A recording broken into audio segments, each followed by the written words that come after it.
Good morning, Judge. Yes, I can hear you. I beg you to give me a chance to speak. My father was transferred to there, and I was not given the opportunity to deal with a lawyer. Carol Barrios is a U.S. citizen who lives outside Miami, Florida. She was expecting her father to land at the Miami airport, but he never made it to her. And instead, she got a phone call a few days later that he was in an ICE detention facility.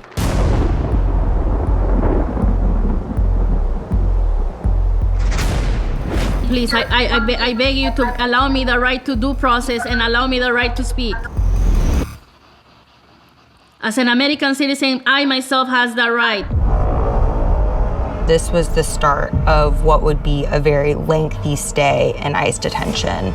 And for Carol, it was the start of this journey of trying to figure out where her father was when he was being moved to the next facility. What's happening now in the United States is beyond our control. Federal government has say-so over that, but we do have control here. Towns like Estancia, New Mexico, small towns that a lot of people haven't even heard of, have become pretty focal to the administration's goal of carrying out this massive immigration crackdown. The prison with a federal contract is the lifeblood for the town of Estancia. 2/3 of our gross receipts tax comes from the prison being open with the federal contract. It's a necessary evil. It is what it is. It's the system we have. Then the deeper you get into it and you see what kind of crazy money is going into something like this, and you realize that, oh, this is also part of corporate America. You know that they're making money too. They're just doing it with people. It is really hard when you're trying to make sure that a town or a county doesn't become bankrupt. But ultimately, it benefits everyone when a county is not dependent on human suffering to survive.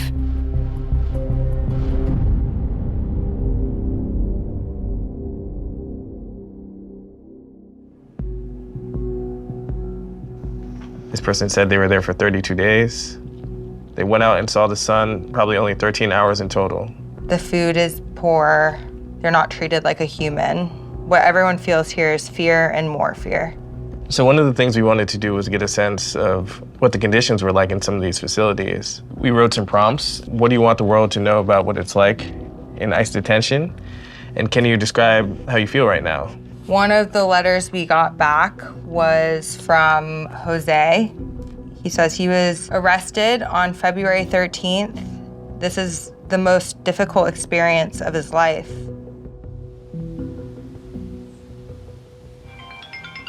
He's like my dad. Oye, hija, ¿Cómo está, papi? Me and my dad connect a lot. la comida de acá yo la combino con salsa de tomate, con ketchup, con mayonesa. We have the same determination. Even if the whole world is against you, if you believe on something firmly, you work very hard to get there. Jose was formally processed into the Chrome North Service Processing Center. And then from there, he went to the Broward Transitional Center in Pompano Beach. And transferred to the Torrance County Detention Facility. In Estancia.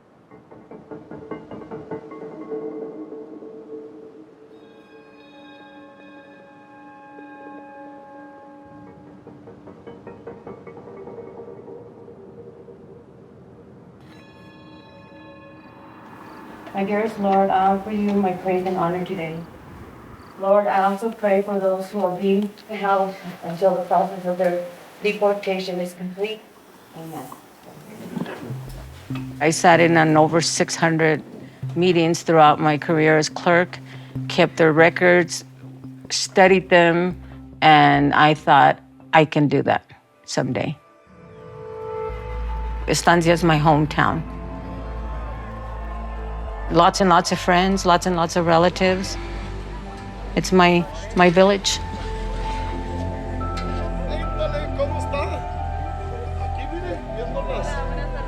Immigration, it's part of our country, but right now it seems like it's a bit more aggressive than it's ever been.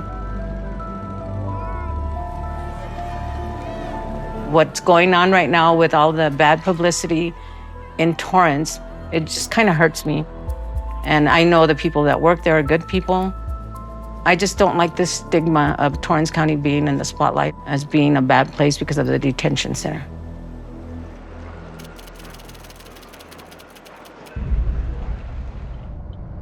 I just landed in Albuquerque. My mind is so focused on my dad. I get a glimpse of the nature and the beauty outside, but this is not what they see there. This is not their reality. In a quarter mile, turn right. Turn right, then turn right.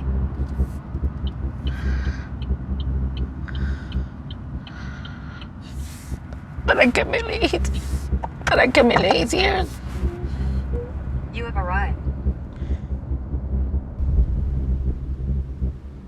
In 2017, CoreCivic, which is this behemoth in the private prison industry, told its investors that it was idling the Torrance County detention facility in response to a drop in the federal inmate population. But in 2019, Torrance County signed a deal with ICE that guaranteed CoreCivic revenue for 714 beds. And that allowed CoreCivic to reopen the detention facility.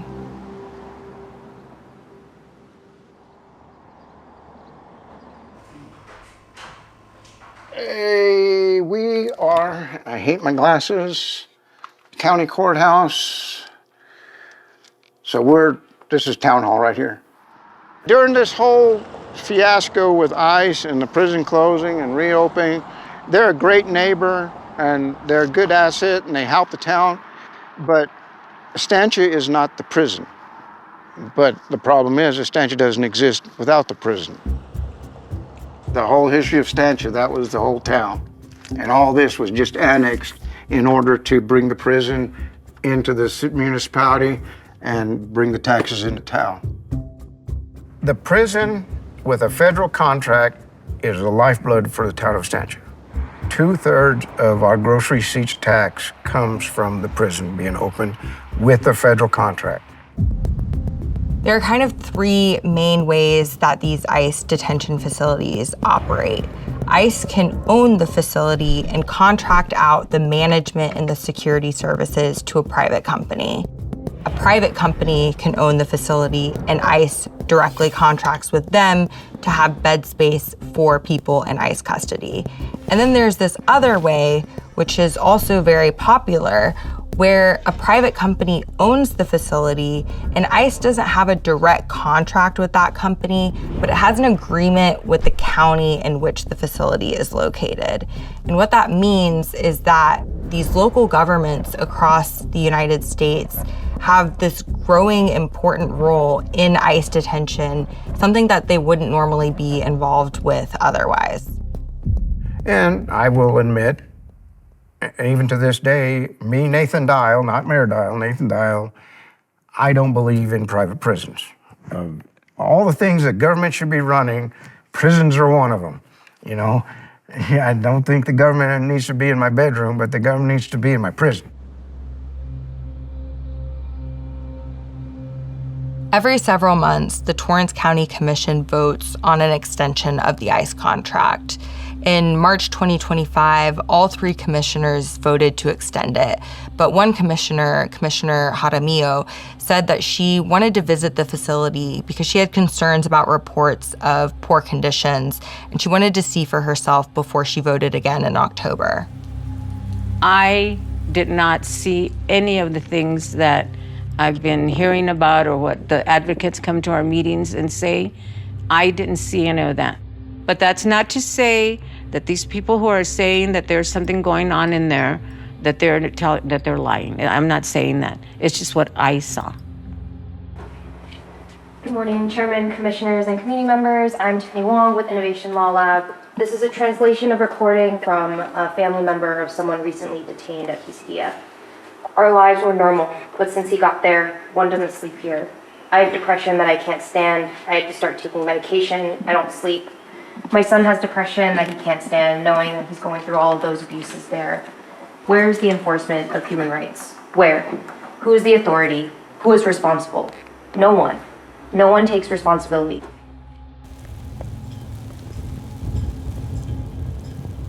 I've been in the detention center probably 20 times at this point. We hear stories from people all the time who are requesting the smallest things, like they're either not receiving all their documents that they need to pursue their cases, or there's a huge problem with interpretation. There are some times when it's very clear that an individual is not understanding their interpreter, but they're continuing with the case anyways. There are other times where people do ask for time to find an attorney and they're not given that. Individuals have deportation officers that should be able to answer their questions, at least specifically about their case. Unfortunately, ICE officers are not often in the Torrance County Detention Facility, and the men tell us all the time that while they have these tablets to be able to send messages, they almost never receive a response.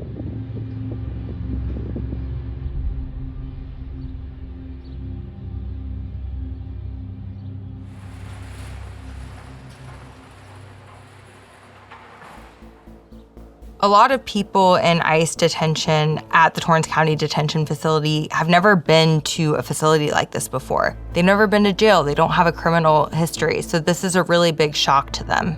The guards that the folks who are detained see on a day-to-day basis are staff of Core Civic. Those people are trained to run a prison, and so they don't know about the process of any immigration processes, really. So folks are really getting disappeared into that system and just lose access, so much access to the outside world and any information that goes along with it.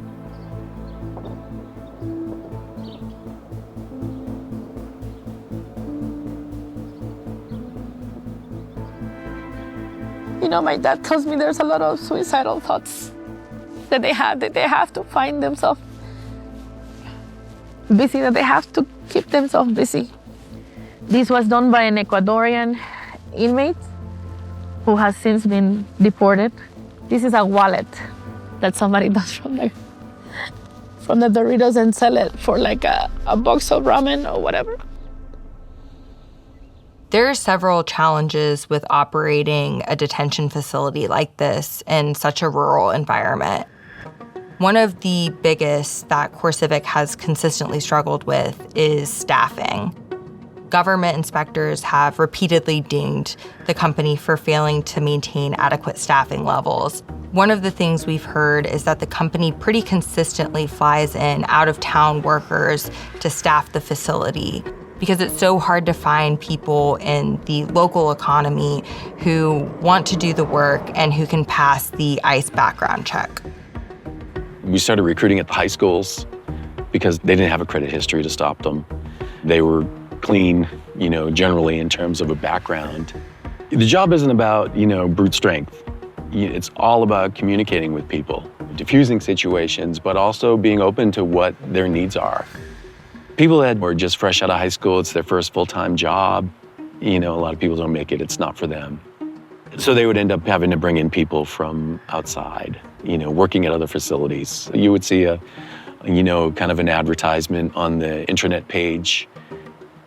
New Mexico needs help. Do you want to go out there? There's a $1,500 bonus. But those people would be sharing hotel rooms. They would work 16-hour days, come back, do it again. Life working for them was constant pressure and constant everything. I did my best to, kind of disconnect from work. But the higher up you go, the more difficult that is to do. So some people drink, people, whatever, find religion, whatever they do to cope. On May 29th, the immigration judge ordered Jose to be removed from the country. And not long after, he was transferred from the Torrance County Detention Facility to a facility in El Paso known as the El Paso Enhanced Hardened Facility. It was when Jose was at this facility that he decided that he didn't want to appeal the judge's order. Carol is able to get him transferred to Otero. Just across the Texas-New Mexico border. Mid-June, he's transferred back to the El Paso tent facility. And then he is flown from El Paso to Louisiana.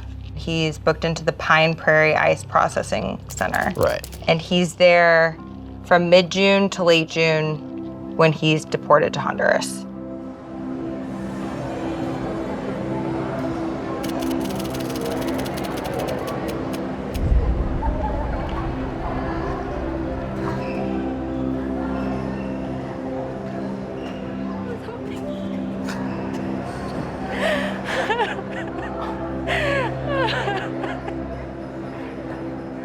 Ya pasó.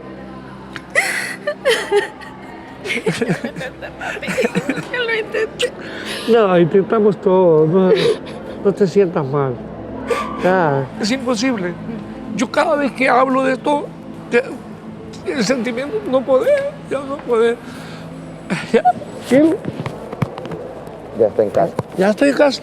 Ya estoy en casa. Ya estoy en casa. Mi gorda. Dame. Ok. Vamos, deja eso. Deja eso. No, ya estoy bien.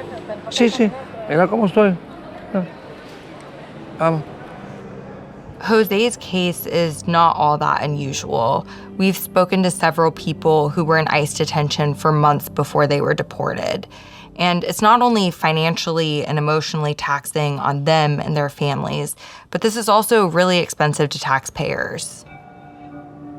When Jose was in ICE detention, the agency was funded for a little over 41,000 beds. Under the current $45 billion allocated for ICE detention, that could expand to 100,000 beds or more. Things are going to get overcrowded. It's going to be understaffed. And if you think their needs aren't being met now, there's no way. I just feel like it's deteriorating. The county commissioners are strongly incentivized to keep the detention center around because of this manufactured dependence, because it is really hard when you're trying to keep a community afloat or trying to make sure that a town or a county doesn't become bankrupt. But ultimately, it benefits everyone when a county is not dependent on human suffering to survive. Do you know how you're gonna vote? I'm probably going to vote for, because I think it's a work in progress, and I think we can fix this. We can't fix the fact that people are being taken from their homes, their families, and what's going on out there, but maybe we can fix what's going on in the facility, the isolated incidences that are going on.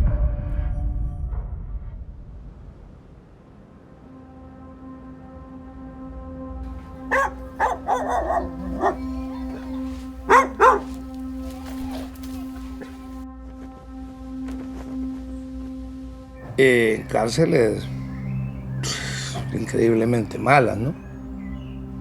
Te afecta la mente tanto porque pensás que va a pasar algo, porque en las cárceles siempre pasa algo, y es algo malo, pero eso es siempre.